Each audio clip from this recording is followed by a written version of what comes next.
Halo, selamat datang di Terjemahin Yuk. Kali ini kita menerjemahkan buku bahasa Inggris kelas 9 halaman 240 sampai 241. Ini ada tugas, kita akan menyelesaikan tugasnya. Tapi sebelum itu, kita terjemahkan dulu petunjuknya. Sekarang, analisa teks dengan menggunakan tabel analisis yang sama, ya, similar sama. Artinya yang sama dengan tugas yang di atas, yaitu tunggu sebentar. Nah, ini dia. Menggunakan tabel analisis yang seperti untuk fish, grasshopper, dragonfly. Nah, bagaimana bentuk tabel analisisnya sudah ada pada video sebelumnya. Lihat aja di playlistnya ya. Sudah lengkap di sana. Begitu juga terjemahan dari video sebelum halaman sebelumnya sudah ada videonya. Nah, bagian pertama telah dianalisa untuk kalian sebagai sebuah contoh. Jadi ini dah material. Nah, pertama salin contoh itu di selembar kertas, tulis tangan ya pekerjaan kamu itu dan garis bawahi kata kerjanya, seluruh kata kerjanya. Bekerjalah dalam kelompok, ucapkan kata-katanya secara keras, jelas, dan benar ketika kamu menuliskannya. Nah, pastikan kamu mengetahui makna atau arti masing-masing katanya. Pergunakan kamus ya, untuk cari kata-katanya ya. Jika ada masalah, silakan tanya ke guru. Misal, setelah kamu terjemahkan, terjemahannya kok aneh ya. Nah, silakan tanya kepada guru untuk pembenarannya. Nah, ini untuk material sudah diselesaikan semuanya. Tapi begini, dalam ini spesies ini tidak cocok dalam material karena spesies ini spesies habitat ya dan habits itu tidak cocok untuk benda mati. Ini cocoknya untuk menganalisa dari benda hidup spesies, misalnya air, ikan misalnya, bagaimana spesiesnya. Habitatnya adalah di mana misalnya ikan tersebut tinggal, tempat tinggalnya. Dan habitsnya mungkin dia berenang di tempat-tempat tertentu, itu kebiasaannya biasanya. Tetapi untuk benda mati tidak bisa kita masukkan seperti itu, maka kita rubah menjadi klasifikasi ya. Untuk material, materinya apa untuk habitat ya, dan karakteristiknya seperti apa, dan fungsi sama masing-masing. Seluruh benda mempunyai fungsinya masing-masing. Oleh karena itu fungsi masih bisa dipergunakan. Nah, bagaimana terjemahannya ini sudah saya buat pada video sebelumnya. Silakan kalian lihat di playlist kelas 9. Nah, kita lanjut mengerjakan tugasnya. Tugas yang diberikan yaitu untuk menganalisa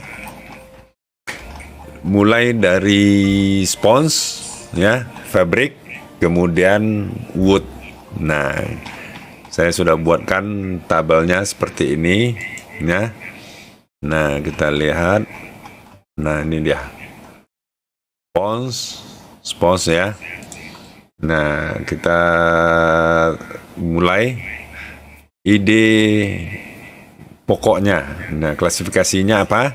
Yang pertama, ada macam-macam jenis spons. Nah, itu satu. Yang kedua, beberapa spons ada yang alami dan datang dan berasal dari binatang yang tinggal di laut panas. Nah, itu yang kedua.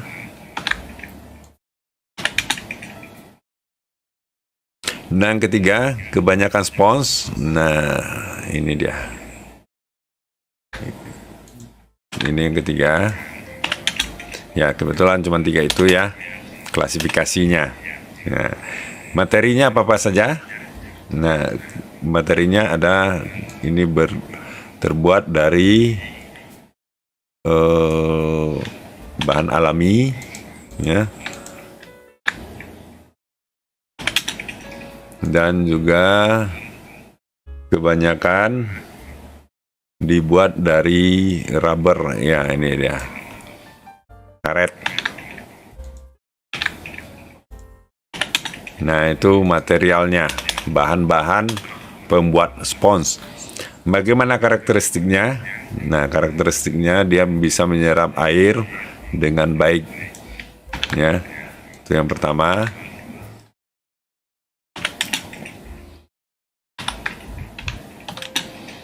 Yang kedua, oh ya, air ini, nah ini dia kedua, dan ini lanjut ya. Dia bisa menyerap air sampai terakhir nih ya. Ini karakteristiknya. Dan ketiga, ada lagi yang spons yang terbaik itu adalah yang bisa menyerap air banyak serap airnya. Itu dia untuk karakteristik. Fungsi kebetulan di teks ini tidak diberikan ya, berarti tidak tersedia ya. Lanjut ke fabrik. Nah, fabrik klasifikasinya ada macam-macam ya, banyak macamnya. Kain ya, kain itu banyak klasifikasinya ya, cuman tidak disebutkan. Nah, yang materialnya dia ada dari katun, linen, wool, dan sutra. Ya, kemudian binatang yang berasal dari tumbuh-tumbuhan dan binatang.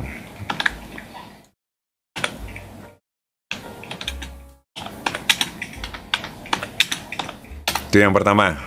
Yang kedua, fabrik ini atau kain ini juga terbuat dari plastik atau campuran plastik dan bahan alami, serat alami ya.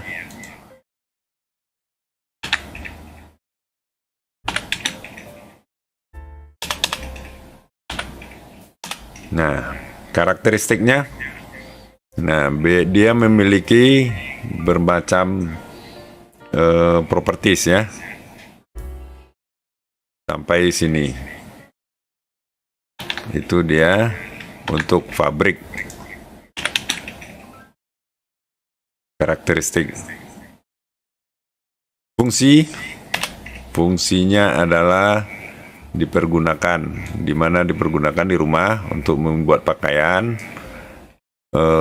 karten ya, macam-macam, tirai ya.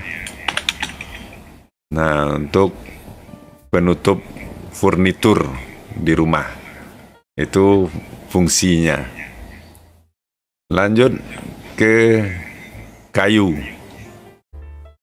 Nah, kayu mempunyai klasifikasi, dia itu natural material alami.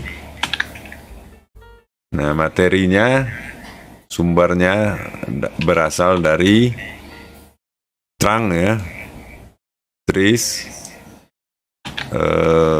pepohonan. Yang kedua,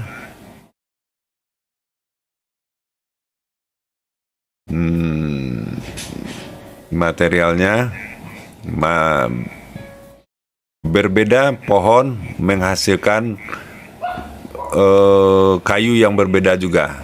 Nah, itu dia.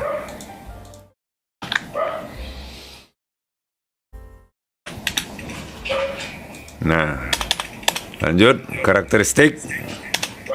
Bagaimana karakteristiknya?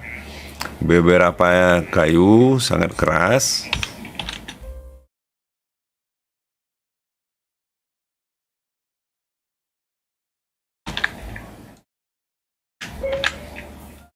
Yang kedua, sangat lunak ya, sangat lunak.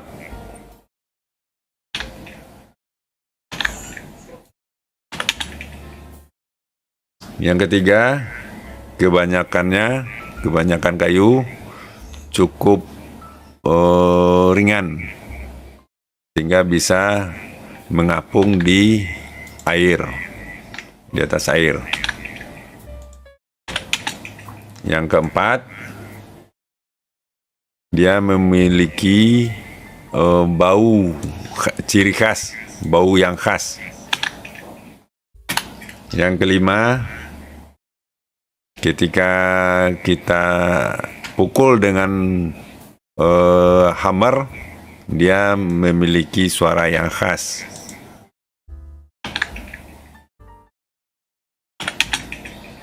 Yang keenam, beberapa kayu seperti eboni sangat keras. Nah,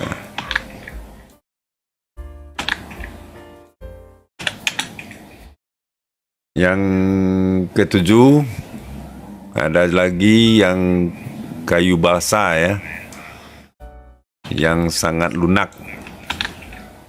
Ya, kayu balsa.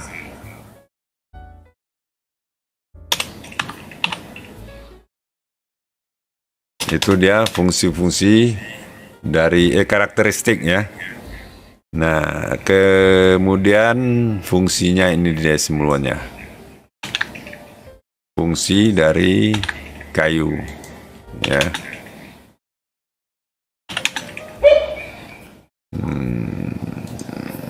Nah, ini fungsi dari kayu. Nah, itulah terjemahan untuk kali ini. Mudah-mudahan bermanfaat. Jangan lupa subscribe dan like videonya. Sampaikan pada guru dan teman, diskusikan dalam kelas. Sampai jumpa.